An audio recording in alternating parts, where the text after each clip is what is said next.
24/7 news में मैं हितेश शर्मा इस समय नाला पानी क्षेत्र के अंतर्गत हूँ, जहां पर वन विभाग और पुलिस की संयुक्त टीम की कॉबिंग अभियान चल रहा है। आप मेरे पीछे देख सकते हैं जंगली क्षेत्र भी है, वन क्षेत्र भी है, और आप देख सकते हैं कितनी संख्या में यहाँ पर वन विभाग कॉबिंग अभियान चला रहा है और लगातार बाघ को ढूंढने की प्रक्रिया जारी है वन विभाग मुस्तैदी से। और वहाँ पे देख सकते हैं कि वहाँ पे मल की भी जांच की जा रही है कि वो कहीं लेपर्ड का मल तो नहीं है। आए दिन लोगों में लेपर्ड का भय का साया बढ़ता जा रहा है, जहाँ लेपर्ड कहा जा रहा है कि लेपर्ड के ने आतंक मचा रखा है। आप देख सकते हैं लगातार सोशल मीडिया पे भी वीडियोस वायरल हो रही है। पूर्व में भी 4 साल के बच्चे के ऊपर जो हमला हुआ और उसके बाद कैनाल रोड पर जो हमला हुआ, उसके बाद लगातार लोगों में भय का साया बना पड़ा है और लोग चिंतित हैं कि अपने बच्चों को स्कूल कैसे भेजें, घर से बाहर कैसे निकालें कि कहीं लेपर्ड उनके ऊपर हमला ना कर दे। वहीं लगातार वन विभाग की संयुक्त टीम आप देख सकते हैं, पुलिस और वन विभाग की संयुक्त टीम यहाँ पे मौजूद है और ड्रोन की सहायता से भी लेपर्ड को ढूंढने की कोशिश की जा रही है कि लेपर्ड कहाँ तक उसके निशान पहुँचे, तो उसको ट्रेस करने की कोशिश की जा रही है कि लेपर्ड कहाँ तक पहुँचा और किस एरिया में वो ज़्यादा दिख रहा है। कई जगह से वन विभाग को फेक कॉल्स भी आ रही हैं कि लेपर्ड देखा, पर पुष्टि नहीं कर रहे हैं कि लेपर्ड क्या देखा। लगातार वन विभाग मुस्तैदी से जुटा हुआ है इस काम में कि लेपर्ड शहरी इलाके तक ना पहुँचे और लगातार कार्रवाई जारी है और ड्रोन की सहायता से भी लेपर्ड को ढूंढा जा रहा है। वहीं हम आपको लगातार इस चीज़ में दिखाते रहेंगे, आगे भी दिखाएंगे कि कैसे कैसे वन विभाग की टीम इस पर कार्रवाई कर रही है। सर्च ऑपरेशन जो है कौन कौन से एरिया में चल रहा है और क्या हमें कुछ अभी तक कुछ ऐसे निशान मिल पाए? देखिए,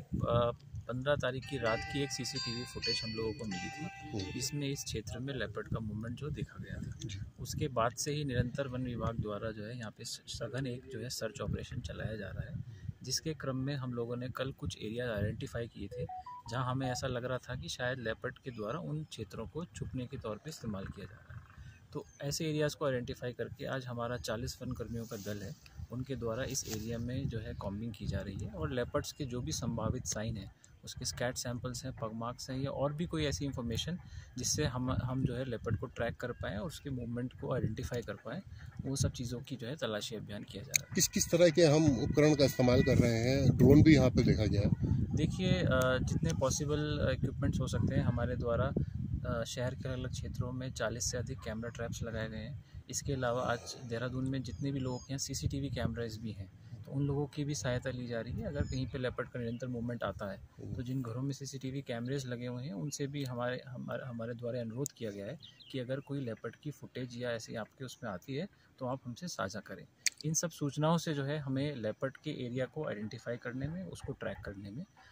हमें सहायता मिली। इस क्षेत्र में किसी मकान से कोई फुटेज मिल पाया है? देखिए, 15 तारीख की रात का एक फुटेज हम लोगों को फिलहाल मिला है, उसी को एक आधार मानते हुए इस पूरे एरिया में जो है वो तलाशी अभियान चलाया जा रहा है। एक आपकी तरफ से क्या निर्देश देते हैं ऐसे लोगों के लिए जो फालतू कई दफ़ा अफवाह फैला रहे हैं? कई बार देखा गया है कि अलग अलग इस तरह की सूचना देते हैं, तो आपका कार्य भी उससे प्रभावित होता है। देखिए, विगत कई दिनों से देखा जा रहा है कि कुछ शरारती तत्वों द्वारा जानबूझकर देश के अन्य क्षेत्रों के कुछ जो पुराने वीडियोस हैं उनको जो है देहरादून क्षेत्र के लेपर्ड का बता के जो है वायरल किया जा रहा है और जिसकी वजह से लोगों में एक अनावश्यक जो है वो भय का माहौल वो क्रिएट हुआ है। इससे क्या हो रहा है कि हम लोगों को भी हमारा काम करने में परेशानी हो रही है, क्योंकि लोग डर और भय के कारण अनावश्यक रूप से वन विभाग की हेल्पलाइन पर कॉल कर रहे हैं, तो जो हमारा एनर्जी और रिसोर्सेज है वो डाइवर्ट हो रही है। इसी को ध्यान में रखते हुए हमारे द्वारा कल जो वरिष्ठ पुलिस अधीक्षक हैं उनसे अनुरोध किया गया था कि ऐसे शरारती तत्वों का जो डेलिब्रेटली और इंटेंशनली इस तरह की भ्रामक जानकारी फैला रहे हैं उनके खिलाफ आईपीसी और आईटी एक्ट की विभिन्न धाराओं में मुकदमा दायर किया जाए। और इसी कड़ी में जो हमारे थाना इंचार्ज राजपुर हैं उनके द्वारा अज्ञात व्यक्तियों के खिलाफ इसमें एक प्राथमिकी जो है दर्ज की गई है। हमने पुलिस से ये भी अनुरोध किया है कि साइबर सेल टीम को एक्टिवेट करके ऐसे सभी व्हाट्सएप ग्रुप्स और ऐसे सोशल मीडिया हैंडल्स जो इस तरीके की जानकारी फैला रहे हैं उनको आइडेंटिफाई किया जाए और उन सबके खिलाफ कार्रवाई की जाए। ये जो मूवमेंट है ये मादा भी हो सकती है,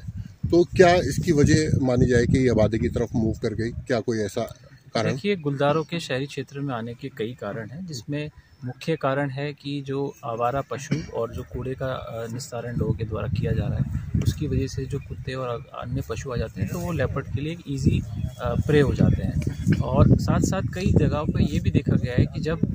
कोई मादा गुलदार होती है जिसके शावक होते हैं और जब उस क्षेत्र के वन क्षेत्रों में कोई नया नर आ जाता है तो वो शावकों को उस नर से बचाने के लिए भी कई बार उसको शहरी क्षेत्रों के आसपास लाकर शावकों को छुपा देती है और कुछ समय तक, जब तक वो शावक बड़े होते हैं, उनको वहीं रखती है और उसके बाद जब शावक बड़े हो जाते हैं तो वो वापस जो है वन क्षेत्र में चले जाते हैं। ऐसा कई जगहों पे देखा गया है, पर इस हमारे वाले प्रकरण के संदर्भ में मैं बताना चाहूँगा कि अभी तक कोई भी ऐसे पुख्ता प्रमाण हम लोगों को नहीं मिले हैं जिससे ये कहा जा सके कि जो एक से अधिक लेपर्ड इस एरिया में है या फिर कोई मादा और शावकों के साथ है। और विगत दिनों कुछ न्यूज़ पोर्टल द्वारा भी इस तरीके की खबरें जो हैं मीडिया में प्रसारित की गई कि मादा और के साथ जो है शावक देखे गए हैं, पर हम लोग अपनी तरफ से इसकी कोई भी पुष्टि नहीं करते हैं। और अभी तक जितना भी हम लोगों ने अपना डेटा गैदर किया है कैमरा ट्रैप्स के माध्यम से और फील्ड गश्त के माध्यम से, इसका कोई भी हमें अभी तक प्रमाण नहीं मिला। महज एक आशंका, ये गांव की गलियों से शहर के शोर शराबे तक हम लाते हैं सही खबर आप देख रहे हैं यूके 24/7 न्यूज़। खबर वही जो है सच सही।